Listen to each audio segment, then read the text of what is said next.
નમસ્કાર દર્શક મિત્રો, આપ જોઈ રહ્યા છો છોટાઉદેપુર ટાઈમ્સ। છોટાઉદેપુર જિલ્લાના કદવાલ પોલીસ સ્ટેશનને ગંભીર ગુનાના ભેદ ઉકેલવામાં મહત્વપૂર્ણ સફળતા મળી છે। કદવાલ પોલીસ દ્વારા નોંધાયેલા એક અનડિટેક્ટ હત્યાના ગુનાનો ગણતરીના કલાકોમાં ભેદ ઉકેલી આરોપીની ધરપકડ કરવામાં આવી છે।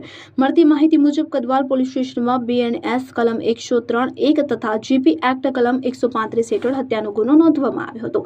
ગુનો નોંધાયા બાદ પોલીસ મહાનિરીક્ષક વડોદરા વિભાગ સંદીપસિંહ સાહેબ, પોલીસ અધિક્ષક છોટાઉદેપુર શ્રી IG શેખ સાહેબ તથા નાયબ પોલીસ અધિક્ષક શ્રી KH સૂર્યવંશી સાહેબના માર્ગદર્શન હેઠળ તપાસનો ધમધમાટ શરૂ કરવામાં આવ્યો હતો।